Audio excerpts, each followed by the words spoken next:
One of the more common mistakes people make in anxiety disorder recovery is to try to carve out that recovery process as being completely separate and disconnected from the rest of their lives. That is a mistake. We need to address that through a process we call relapse prevention. So we're going to talk about that today. What is relapse prevention? When somebody is sort of coming out of the recovery process or is showing progress in their work with a anxiety disorder like panic disorder or OCD or health anxiety, and they are starting to see the end of the tunnel and we're starting to think about maybe they don't need to be in therapy anymore, we want to start to introduce the concept of relapse prevention. Relapse prevention is what we do to try to adopt healthy habits and sort of widen the strategies and the concepts used in treatment into the rest of your life to help you not fall into the bad habit of fixating on how you feel or drawing catastrophic conclusions based on how you feel or starting to avoid or retreat from or try to engineer your life around how you feel physically or somatically, emotionally, or mentally. So we introduce concepts like relapse prevention to help you steer clear from that.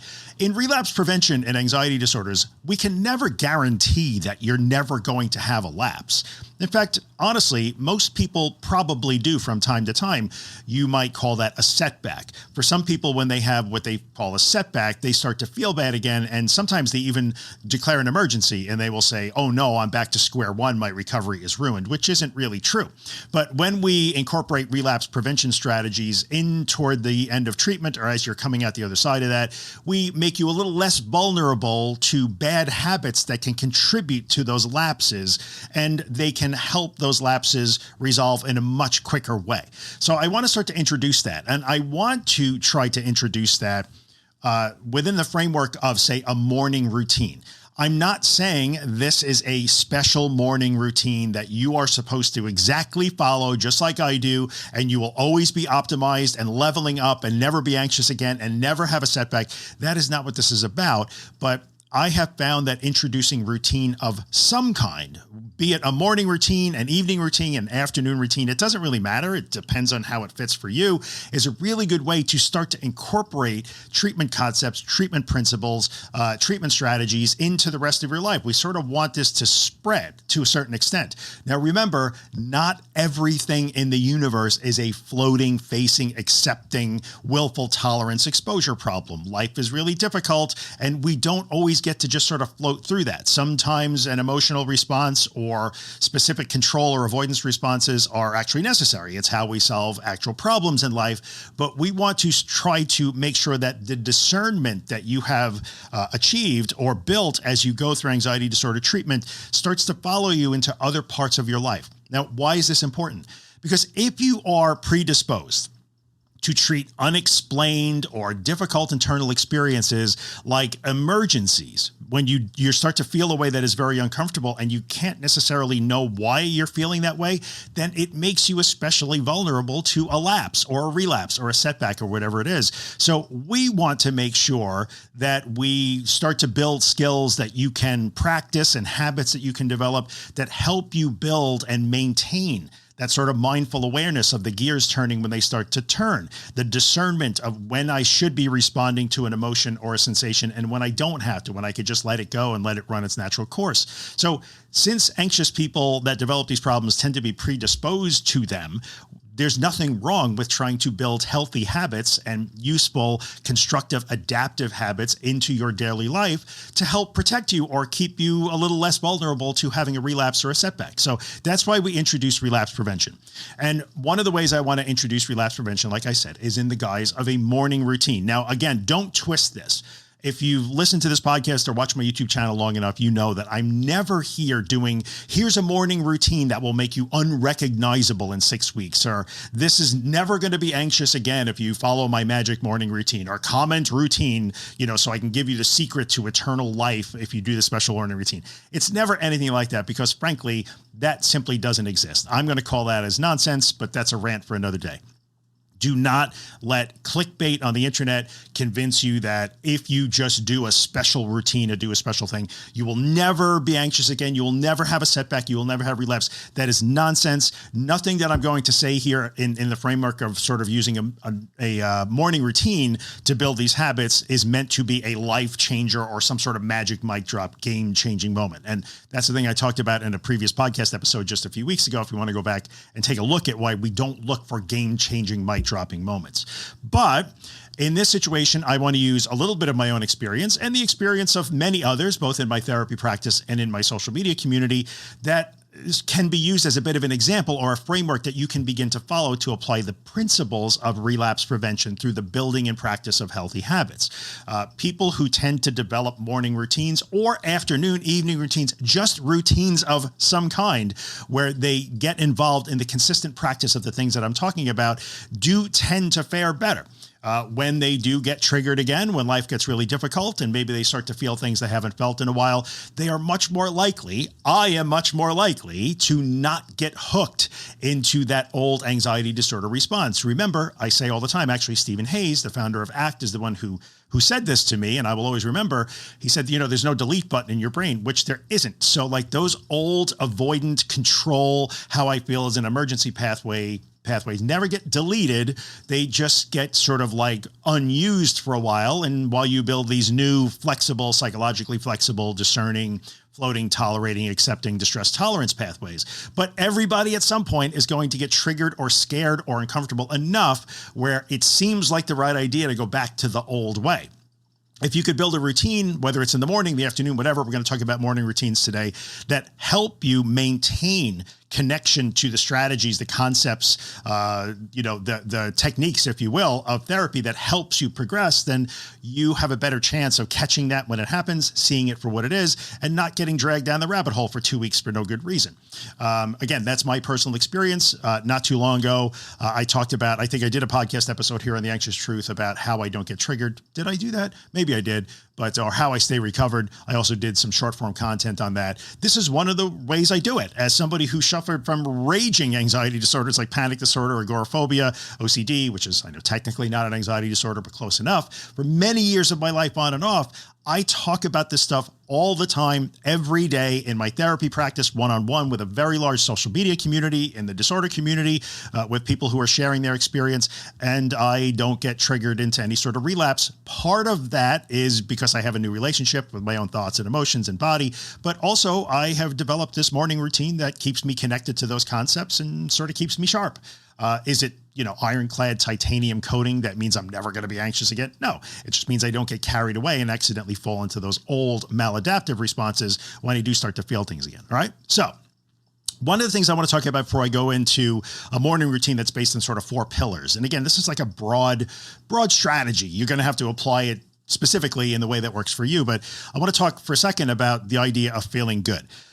One of the things that is weird about this is that I often have to talk about the trap of feeling good. Now, it's awesome when you feel good. I love when you feel good. Everybody that cares about you loves when you feel good. You love when you feel good, and you should. Like, everybody wants to feel good. Nothing wrong with that.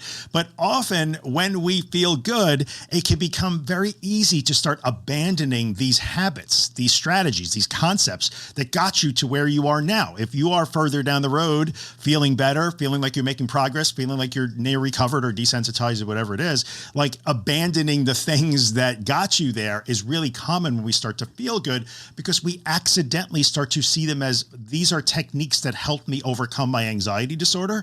But now I don't seem to have that anymore. So I'm going to just leave them there and carve that out. That's what I said in the beginning of this episode. I'm going to take my anxiety recovery and carve it out as separate.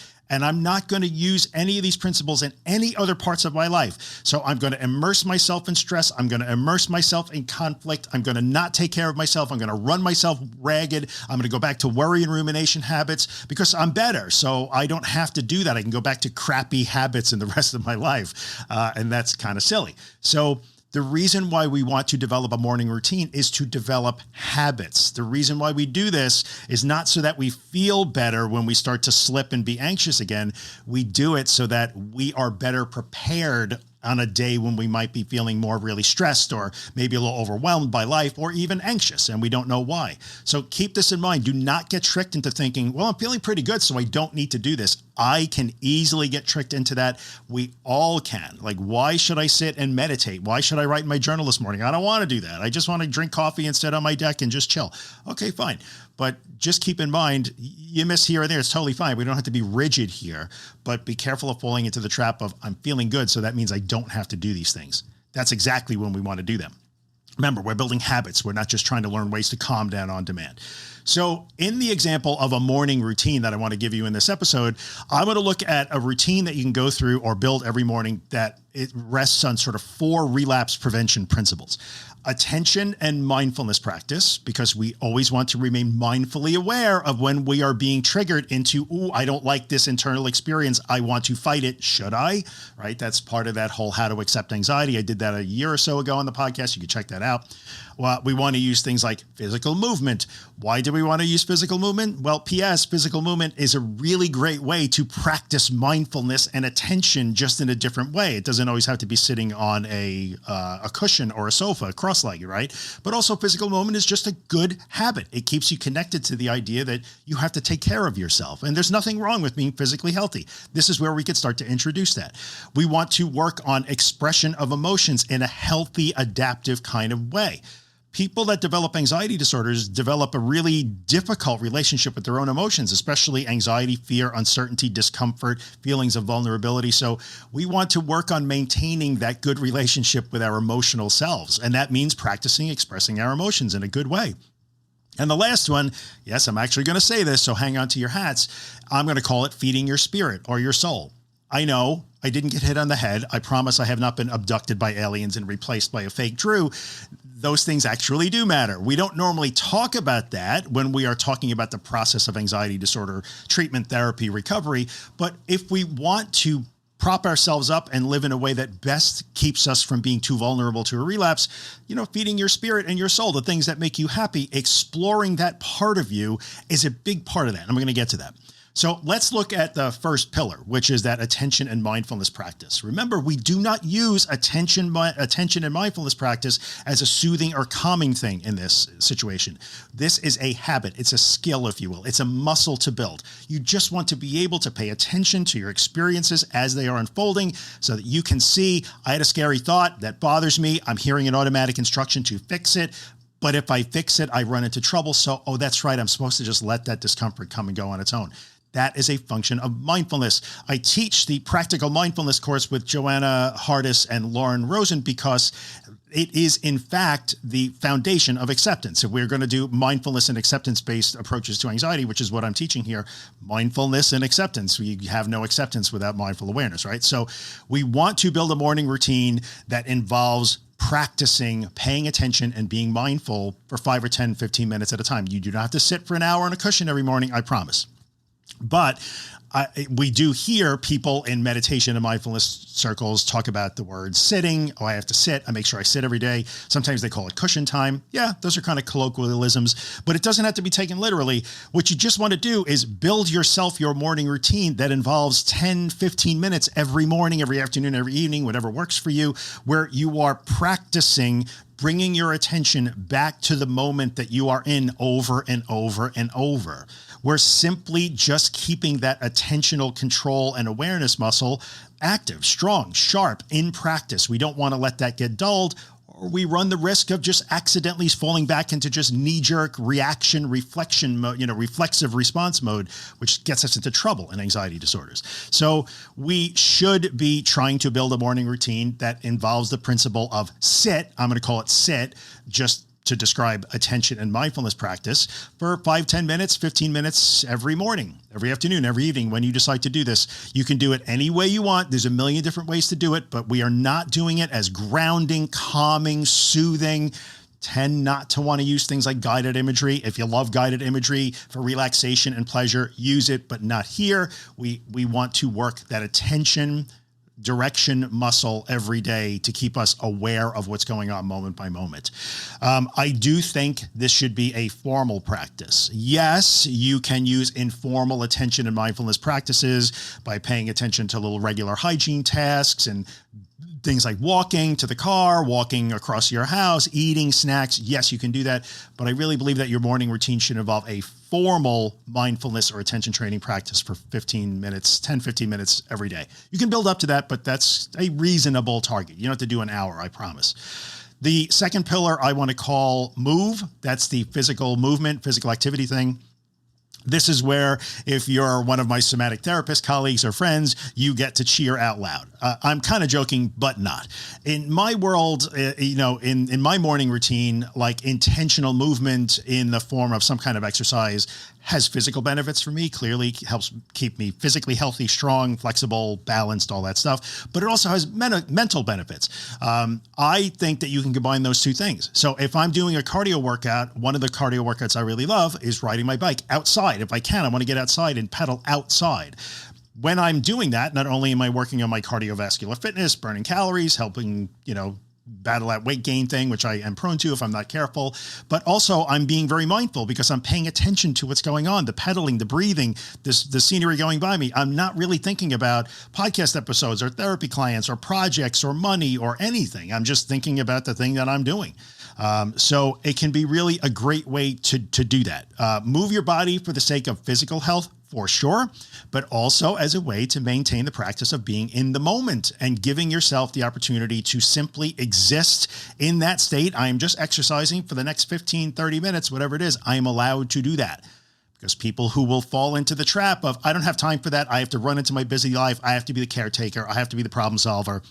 I'm the multitasker. I got to do all my projects. I got to check all my boxes. I don't have time for that sort of stuff. Makes us vulnerable to falling back into the habits that can start to create anxiety disorders to begin with. So it's really important to do that. I will acknowledge, when we're talking about the move pillar, the second pillar of a morning routine, that my somatic therapist friends have a really good point when they talk about movement being a great way to, kind of soothe, ground, regulate, and express emotions or release emotions. That is 100% true. That is a thing. When I hit the publish button in my very first book, I had some feelings about that. I'm a pretty confident guy, but it was the first time I ever published a book. And I thought it would be a good idea to go down to my basement where I had my power rack, and I lifted heavy weights for like 45 minutes. Right after that, that was my response to that. And guess what? It made me feel a whole lot better. So it is certainly okay to recognize the emotional and calming, grounding, soothing, regulating benefits of physical exercise. We do not have to deny that. We don't go to that when you're in the thick of panic disorder and OCD, but certainly when you're coming out the other side and trying to build healthy habits that keep you a little less vulnerable to relapse prevention, that's what we're calling it. There's nothing wrong with taking advantage of that. If exercise is a way for you to be in the moment, keep your body healthy, do good things for yourself and release some emotions, go for it. Literally nothing wrong with that. I highly endorse that plan, right? So let's get to the fourth thing, which is expression of emotion. We're going to talk about, this is where the journaling fans get to cheer, right? This is your moment to shine if you're a big journaling person. I have spoken and written extensively. You could search the back catalog of podcasts about the concept of journaling and anxiety disorder recovery. And journaling is not something that people like me, therapists like me with this specialty, automatically talk about. Like, oh, you should journal your feelings. No, people with anxiety disorders tend to write journals that are nothing more than just repeating horror stories every day of how they felt and what they thought was going to happen. I thought I was going to lose it. I barely escaped. That is not a good journaling practice. When you are out the other side of that, and that's not necessarily a problem anymore, journaling can be a really good thing. Like, I take time every morning to write in a journal, even if it's only a page. Handwriting is what I do. And it's just a way to keep things sort of lubricated. If you are in the habit of denying your emotions, trying to, like, everything becomes a float past the thought. Every emotion is something I just float past. Every thought is something that I just float past. And you're not really good at interacting in a discerning, helpful way with your thoughts and emotions. Expressing your emotions in the form of a journaling exercise every morning is a really good way to do that. Like, you don't have to use prompts. You don't have to do anything in particular. You could handwrite if you want. When I write in my journal, often it is absolutely illegible. If I had to go back and read it in 2 days, I probably wouldn't be able to decipher my own handwriting. It just sort of helps me get thoughts out. It gets that muscle moving in the morning. it sometimes does actually help me work out things that are on my mind. And that's fine. Sometimes it's super mundane, practical crap. Sometimes maybe it's a little more heavy. There's no wrong way to do it. It's just being in the habit of making sure that you recognize that you have to express your emotions on a regular basis, because pretending that they're not there and squashing them is one of those things that leads us into a very uncomfortable situation. They're going to come back and bite you in the butt. And people that are vulnerable to relapsing into a disordered state of anxiety will possibly do that when they start to feel uncomfortable. So if you're bottling things up or not addressing things that need to be addressed because you're just trying to keep a lid on your emotions and your thoughts all the time, you could start to feel that. And then you start to feel it and declare emergencies about how you feel. So how about we just learn how to be better at relating to our thoughts and our emotions? And I think journaling is one great way to do that. So that would be the third thing that you would want to incorporate into a morning routine as you build one as part of your relapse prevention strategy. Again, maybe it's an afternoon routine. Maybe it's not routine. I don't care. Some routine, right? In a way. So I think one of the things that I want to add quickly about the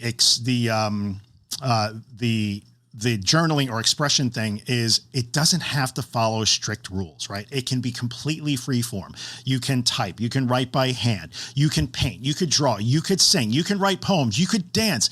I don't care. Like, you pick what form of emotional expression and working through your thoughts works for you. It doesn't have to be sitting with a cup of coffee in the window with the perfect lighting and the Instagram story post about how you're journaling or having your study time. It can be if you want, but it can be anything you want. All I'm talking about is let's maintain a healthy relationship with our thoughts and our emotions going forward, so that we don't have to slip back into that sort of toxic relationship with our own minds and our emotions, right? So keep that in mind. And then the fourth pillar of a good morning routine that helps aid, I think, in relapse prevention is the explore. But that's the part where I'm going to say sort of feed your soul or your spirit, right? It's the exploration pillar. For me, I see this as learning but that's just me. I love learning new stuff. I am a junkie for new information. I love that sort of stuff. So like, I try to make time every morning for learning. For me, that's usually in the form of reading, right? I will spend some time every morning reading so that I maybe learn something new, a topic that is interesting to me or new to me. But it can be really anything. Like learning feeds my spirit, my soul. It keeps me connected to just taking care of me, being happy, or at least allowing space for some happiness, right? I can't guarantee happiness. We're never trying to engineer feelings, but it is a really good thing. It's a stress reducer. It is a stress management tool. It is a way to express ourselves in certain ways, of course, like connect with the things that you care about. And if you're not quite sure what you care about anymore, then experiment with things. It is safe to do that. One of the reasons why we want to rely on the sort of the explore or feed your spirit or soul pillar as you're building, say, a morning routine here, or an afternoon routine, evening routine, doesn't matter, is it helps keep you connected to, number one, things that could bring you joy and enjoyment and pleasure, which is always a good thing. We all love that. But also it reminds us it is not only safe, but a really good idea to practice not solving your problems for a little while. So if you're into gardening, cooking, recipes, new music, poetry, art, stamp collecting, watch collecting, I don't really care what it is that feeds your soul or your spirit that you want to explore. Take some time every morning if you can. I understand that it may have to be different times of the day and everybody's going to have different amounts of time available to them, but take some time to explore those things. 5 minutes, 10 minutes, 15 minutes, 30 minutes, if you could do it. I'm happy if I get to squeeze in 10 or 15 minutes of reading in the morning. It's just a nice thing to do. It connects me to things that make me happy. It's a nice start to the day. And I remember, oh yeah, that's right. I'm allowed to spend 15 minutes just drinking a cup of coffee, enjoying that and enjoying this book. I'm allowed to do that. I do not have to be managing my stress, my life, my problems. I don't have to be solving problems. I don't have to be achieving anything. I could just exist in this purely pleasurable or neutral state. It's a really cool exercise to do. So the fourth pillar would be explore, which we'll call feed your spirit or soul. Build some of that into your morning routine as well, if you can, right? If at all possible. Now, one thing that I want to add is, I'm using the word spirit or soul.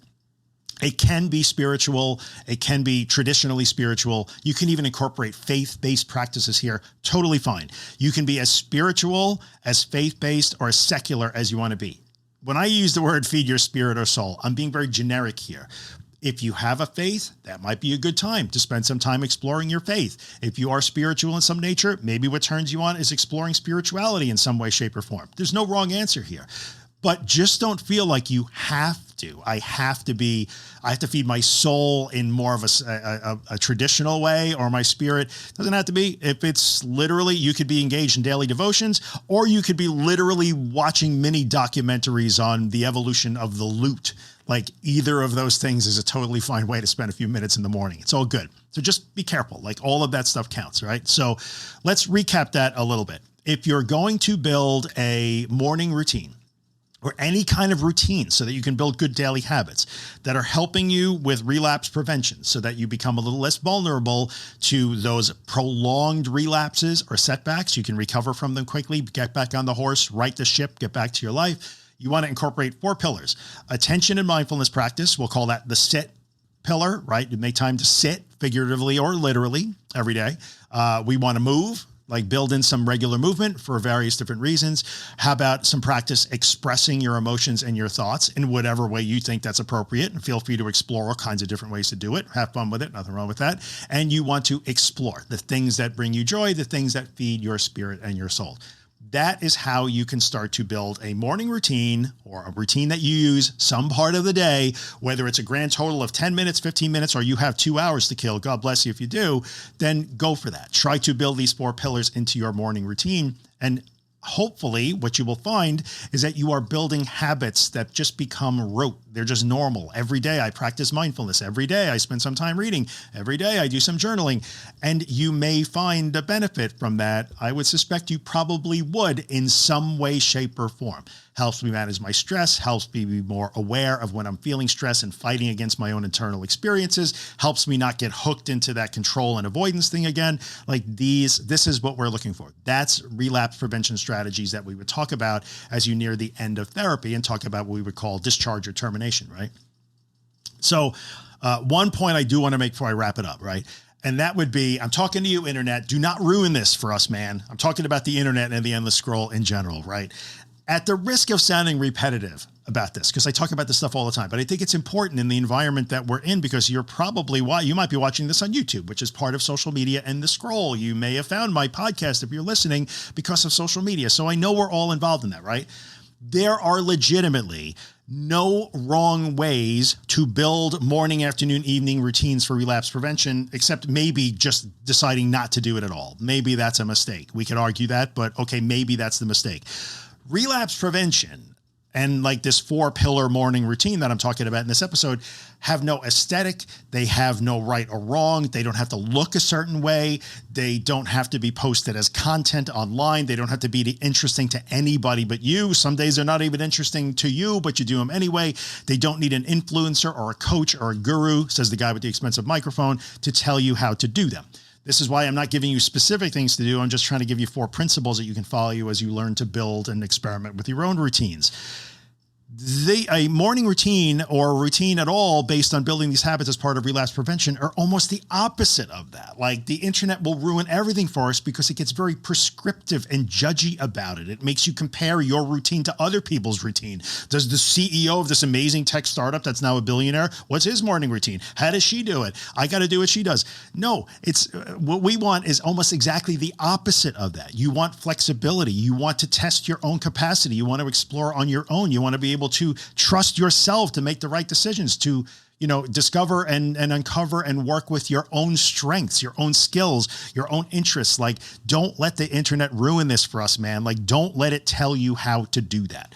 Like, it tends to ruin everything by telling us what we're doing right and wrong and making us feel crappy if we don't do it the way some guru or influencer does it. Do not do that. Your morning routine you don't have to aspire to do someone else's morning routine. Figure out your own. Much more valuable that way, right? Do not outsource your relapse prevention work to the endless scroll, just like you don't want to outsource your actual recovery or desensitization work while you're in it. I say this stuff all the time. That will backfire on you if you're not careful. So that is my little rambling 30 minutes or so on relapse prevention in the form of building a morning routine based on these 4 pillars. Hopefully you got something out of this. And if you are at that point where you're starting to feel like, yeah, I'm making really good progress, I'm starting to see the end of the, light at the end of the tunnel here, or maybe you're working with a therapist, maybe you're my therapy client possible, right? And we're talking about maybe, hey, how much longer do you think you need to be here? This is a good time to start to talk about this stuff. To be completely honest with you, we should be incorporating relapse prevention from day one in treatment, but often we're doing that, but we're just not recognizing it as that. So remember that principle that we don't recover to live. We actually start working on living to recover. Kind of relapse prevention. Sound familiar when I talk about that stuff? So take what you can out of this episode, use it to experiment, to explore, to test your boundaries, to like try new things, to challenge old beliefs about how fragile and incapable you are. Especially if you're the type of person that has that critical or catastrophic voice that says, I'm doing so much better now, but what if it comes back? Well, here's a great way to respond to that. You know what? Inner voice that says, what if it comes back? I can't answer that question. I don't know if it's going to come back, but I could do this. This is something I actually can do that's good for me. And how about I increase my odds of like maintaining the healthy state that I find myself in? How about I reward myself and treat myself nicely? I don't have to predict now if it's going to come back in 5 years, but I can do this. So at least give it a shot, right? So hopefully that helped. I appreciate you hanging out here and, spending 30 minutes with me. Hopefully I was able to give you something useful. Remember, any change that you make today, whether it's this or any other topic I talk about in the podcast or in Disordered that I do with Josh Fletcher, any change you make that helps you experiment with discovering your capability, your capacity, your strength, your flexibility, instead of cowering in fear, based on your own body, mind, and thoughts is a win. It doesn't matter how small it is. Every one of these things counts because there are lessons in every one of those new actions, right? So thanks for hanging out. I'll be back again in 2 weeks with another topic. I think I know what it's going to be. That was supposed to be this week, but we'll probably do it in 2 weeks. Hopefully it'll be something good. So come back then for sure. If you are watching on YouTube, since most of you that watch these videos are not subscribed to the channel, maybe hit the subscription thing on YouTube and the notification bell. It tells YouTube that you actually like when I make these videos. Otherwise they tend to just bury them in the algorithm because it's not entertaining. And I guess I get it, but it's one click for you, helps me a lot. Thanks for hanging out. Thanks for supporting my work in whatever way you can. Check out theanxioustruth.com and disordered.fm for more resources. See you in 2 weeks. We're out.